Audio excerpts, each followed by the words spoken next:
क्या मृत्यु के बाद जीवन का अस्तित्व होता है? क्या आत्मा कभी मरती है या फिर यह कोई अगला जन्म लेती है? महात्मा बुद्ध की शिक्षाओं में इस रहस्य को उजागर करने का प्रयास किया गया है, जो हमारे अंतर्मन में गहराई से उतरकर आत्मा के सच्चे स्वरूप को समझाता है। इस कथा के माध्यम से हम महात्मा बुद्ध की अंतर्दृष्टि को जानेंगे और इस रहस्य को समझने का प्रयास करेंगे। प्राचीन काल में मगध राज्य में महात्मा बुद्ध अपने शिष्यों के साथ एक बोधि वृक्ष के नीचे ध्यान में बैठे थे। उनके पास अनेक लोग अपनी जिज्ञासा और प्रश्नों को लेकर आते थे। एक दिन एक नौजवान युवक आया जिसका नाम अर्जुन था। अर्जुन का मन मृत्यु के रहस्य से उद्विग्न था। उसकी माता का कुछ ही दिनों पहले देहांत हुआ था और इस आघात ने उसे मृत्यु और पुनर्जन्म के प्रश्नों में उलझा दिया था। अर्जुन ने बुद्ध के चरणों में बैठकर निवेदन किया, महात्मन, मेरी माँ का देहांत हो गया है और मैं समझ नहीं पा रहा कि उनकी आत्मा अब कहाँ है। क्या मृत्यु के बाद आत्मा का अस्तित्व रहता है या यह बस एक भ्रम है? मैं जानना चाहता हूँ कि मृत्यु के बाद जीवन का क्या रहस्य है। बुद्ध ने अर्जुन की ओर गहरी नजरों से देखा और कुछ पल मौन साधा। फिर बोले, अर्जुन, मृत्यु जीवन का एक ऐसा सत्य है जिससे कोई नहीं बच सकता, परंतु मृत्यु अंत नहीं है। आत्मा का जीवन एक अनवरत यात्रा है जो इस देह को त्यागने के बाद भी जारी रहती है। क्या तुम इस यात्रा के रहस्य को समझना चाहते हो? अर्जुन ने उत्सुकता से सिर हिलाया। बुद्ध ने अपने शिष्यों को बुलाया और कहा, आज मैं तुम्हें एक ऐसी कथा सुनाऊंगा जो मृत्यु के बाद जीवन के गूढ़ रहस्यों को उजागर करेगी। कथा का आरंभ। बुद्ध ने कहना आरंभ किया, बहुत समय पहले एक राजा था जिसका नाम जनक था। राजा जनक ज्ञानी और पराक्रमी थे, परंतु उनके मन में भी मृत्यु का भय था। एक दिन उन्होंने राज्य के विद्वानों और संतों को बुलाया और पूछा, मृत्यु के बाद क्या होता है? क्या आत्मा का अस्तित्व समाप्त हो जाता है या यह किसी और रूप में पुनः जन्म लेती है?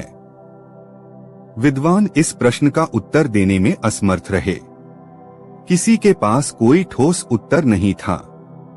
तब राजा जनक ने अपने राज्य में घोषणा करवाई कि जो भी व्यक्ति मृत्यु के बाद जीवन के रहस्य का उत्तर देगा, उसे बड़ा सम्मान और पुरस्कार मिलेगा। एक वृद्ध साधु का आगमन। कई दिन बीत गए और अनेक संत, विद्वान और ऋषि राजा के प्रश्न का उत्तर देने आए, परंतु किसी के उत्तर से राजा संतुष्ट नहीं हुए। एक दिन एक वृद्ध साधु दरबार में आए। उनके चेहरे पर एक दिव्य तेज था और उनके नेत्रों में अद्भुत शांति। राजा जनक ने साधु से निवेदन किया कि वे मृत्यु के बाद जीवन के रहस्य को उजागर करें। साधु ने मुस्कुराते हुए कहा, राजन, मैं तुम्हें एक ऐसी यात्रा पर ले चलूंगा जहां तुम स्वयं मृत्यु के बाद के जीवन का अनुभव कर सकोगे। लेकिन इसके लिए तुम्हें अपने जीवन का मोह छोड़ना होगा। क्या तुम इसके लिए तैयार हो? राजा जनक असमंजस में पड़ गए। मृत्यु का रहस्य जानने की उत्सुकता तो थी, परंतु अपने जीवन से मोह भी था। साधु ने कहा, यदि तुम अपने प्रश्न का उत्तर सच में पाना चाहते हो तो तुम्हें अपने मोह को त्यागना होगा। राजा ने कुछ देर सोचा और फिर अपने राज्य के प्रति, परिवार के प्रति मोह को त्यागने का संकल्प लिया।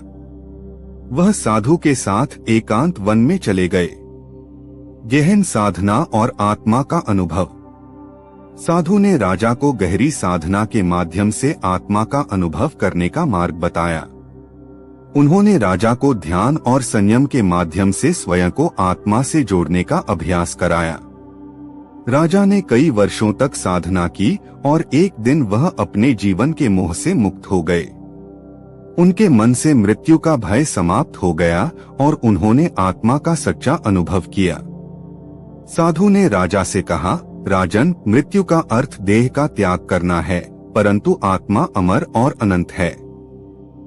आत्मा पुनः जन्म लेती है और कर्मों के अनुसार नए रूप में यात्रा करती है। मृत्यु जीवन का अंत नहीं है, यह एक नए प्रारंभ का आगाज है। राजा जनक ने मृत्यु के रहस्य को समझ लिया और उन्हें मृत्यु का भय कभी नहीं हुआ। जब वे अपने राज्य लौटे तो उन्होंने अपने प्रजा को भी आत्मा के इस सत्य का ज्ञान दिया।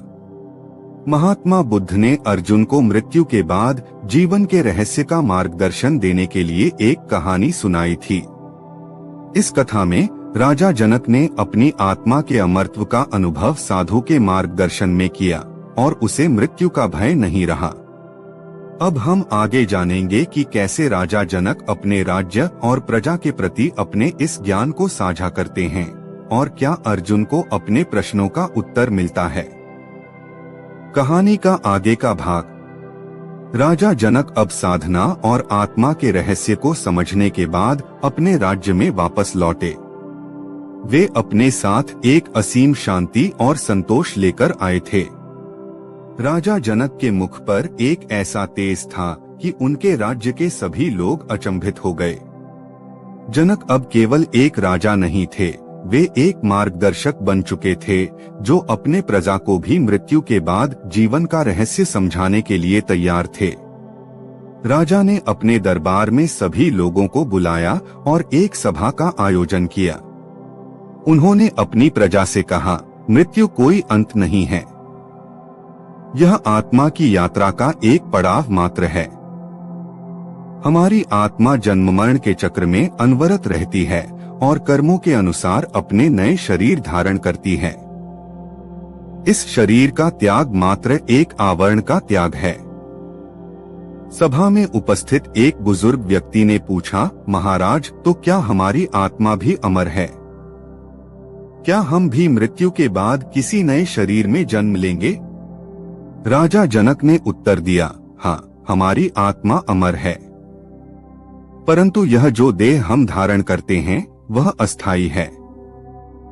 आत्मा एक नई यात्रा आरंभ करती है और यह उसके कर्मों के अनुसार एक नया रूप धारण करती है। इसीलिए हमें अपने कर्मों को शुद्ध और श्रेष्ठ रखना चाहिए। हमारे कर्म ही हमारा भविष्य और पुनर्जन्म तय करते हैं। प्रजा का आत्मज्ञान और जीवन में बदलाव। राजा जनक के इस ज्ञान से राज्य की जनता में नया उत्साह भर गया। लोग अब मृत्यु के डर से मुक्त होकर जीने लगे। वे अपने जीवन को सत्कर्म और सेवा में लगाकर आने वाले जन्म के लिए एक अच्छा मार्ग प्रशस्त करने लगे। इस बदलाव ने पूरे राज्य का माहौल बदल दिया। जहां पहले मृत्यु का भय और अनिश्चितता का अंधेरा था, अब वहां ज्ञान, प्रेम और सेवा का प्रकाश फैल चुका था। महात्मा बुद्ध का संदेश। कथा सुनाकर बुद्ध ने अर्जुन की ओर देखा और कहा, अर्जुन, मृत्यु केवल देह का अंत है। आत्मा अनश्वर है और यह कर्मों के अनुसार अपनी यात्रा में आगे बढ़ती रहती है। इसलिए हमें अपने जीवन में अच्छे कर्म करने चाहिए ताकि हमारी आत्मा की यात्रा एक सुंदर दिशा में बढ़ सके। अर्जुन का हृदय इस सत्य को समझकर शांत हो गया। उसकी जिज्ञासा शांत हुई और उसे अपने जीवन के प्रति एक नई दृष्टि मिली। अब अर्जुन भी अपने जीवन को परोपकार, सत्य और प्रेम के मार्ग पर ले जाने का संकल्प कर चुका था। महात्मा बुद्ध ने अर्जुन को मृत्यु और पुनर्जन्म का रहस्य समझाने के लिए राजा जनक की कथा सुनाई। राजा जनक ने मृत्यु के बाद आत्मा की यात्रा का अनुभव किया और इस ज्ञान को अपने राज्य की प्रजा में फैलाया, जिससे पूरे राज्य में सत्कर्म और परोपकार का माहौल बन गया। अब बुद्ध अर्जुन को आत्मा की यात्रा में कर्मों के प्रभाव का महत्व बताने वाले हैं। कहानी का आगे का भाग। महात्मा बुद्ध ने अर्जुन को समझाया, अर्जुन, आत्मा की यात्रा अनंत है और इस यात्रा में हमारे कर्मों का सबसे बड़ा योगदान होता है। जैसे एक बीज को बोने पर उसका फल मिलता है, वैसे ही हमारे कर्म भी एक बीज की तरह होते हैं। हर कर्म का एक परिणाम होता है और यह परिणाम हमारे जीवन को अगले जन्मों में प्रभावित करता है। अर्जुन ने पूछा, गुरुदेव, क्या यह सच है कि हमारे अच्छे कर्म हमें अगले जन्म में सुख और शांति प्रदान करते हैं और बुरे कर्म हमारे लिए पीड़ा और दुख लाते हैं? बुद्ध ने उत्तर दिया, बिल्कुल अर्जुन। हमारे कर्मों का असर केवल इस जीवन पर नहीं बल्कि आत्मा की अनवरत यात्रा पर भी होता है। अच्छे कर्म आत्मा को उच्च स्थान की ओर ले जाते हैं, जहां उसे आनंद और शांति मिलती है, जबकि बुरे कर्म उसे नीचे गिराते हैं और दुख का कारण बनते हैं। इसलिए इस जीवन में हमें अपने कर्मों को शुद्ध रखना चाहिए ताकि हमारी आत्मा की यात्रा सच्चे आनंद और मुक्ति की ओर अग्रसर हो सके। अर्जुन का ज्ञान प्राप्ति। अर्जुन की समझ में अब कर्म और आत्मा के गहरे संबंध का महत्व आ गया। वह महसूस कर सकता था कि मृत्यु के बाद आत्मा का मार्ग क्या हो सकता है। उसने बुद्ध से कहा, गुरुदेव, मैंने जीवन में बहुत गलतियां की हैं और मुझे अपने कुछ कर्मों पर पछतावा है। अब मैं अपने जीवन में कैसे सुधार ला सकता हूँ ताकि मेरी आत्मा का मार्ग साफ हो सके। बुद्ध ने मुस्कुराते हुए कहा, अर्जुन, यह बहुत अच्छी बात है कि तुम अपने कर्मों का आकलन कर रहे हो। जो बीत चुका है उसे बदलना हमारे बस में नहीं है, परंतु वर्तमान का हर क्षण हमारे हाथ में है। हमें अपने आज के कर्मों पर ध्यान देना चाहिए और उन्हें प्रेम, दया और सत्य के मार्ग पर चलाना चाहिए। इससे न केवल इस जीवन में बल्कि आत्मा की अनवरत यात्रा में भी सकारात्मकता आती है। प्रजा में परिवर्तन। अर्जुन ने बुद्ध के इस ज्ञान को अपने जीवन में उतारना शुरू किया। वह न केवल स्वयं को बदलने का प्रयास करने लगा, बल्कि अपने आसपास के लोगों को भी इस सत्य से अवगत कराने लगा। उसने समाज में सेवा कार्य करना शुरू किया और अपने जीवन को दूसरों की भलाई में लगा दिया। अर्जुन का यह परिवर्तन देखकर लोग उसे एक नए दृष्टिकोण से देखने लगे। अब वह केवल एक साधारण व्यक्ति नहीं बल्कि एक मार्गदर्शक बन गया था। महात्मा बुद्ध ने अर्जुन को आत्मा की अनंत यात्रा और कर्मों के प्रभाव का महत्व समझाया। अर्जुन ने जीवन में सुधार का मार्ग अपनाया और सेवा व परोपकार का जीवन जीने लगा। अब अर्जुन मृत्यु के रहस्य के अंतिम पहलू को जानने के लिए तैयार है, जहां आत्मा की यात्रा और मुक्ति के मार्ग का गूढ़ रहस्य उजागर होगा। कहानी का अंतिम भाग। कुछ वर्षों के बाद अर्जुन का जीवन शांति और संतोष से भर गया। सेवा और भलाई के मार्ग पर चलते हुए उसका मन मृत्यु के भय से मुक्त हो चुका था। एक दिन वह महात्मा बुद्ध के पास आया और नम्रता से बोला, गुरुदेव, आपने मुझे जीवन और मृत्यु का सच्चा अर्थ सिखाया है। अब मेरे मन में कोई भय या अशांति नहीं है। परंतु मैं जानना चाहता हूँ कि मृत्यु के बाद आत्मा का अंतिम गंतव्य क्या होता है।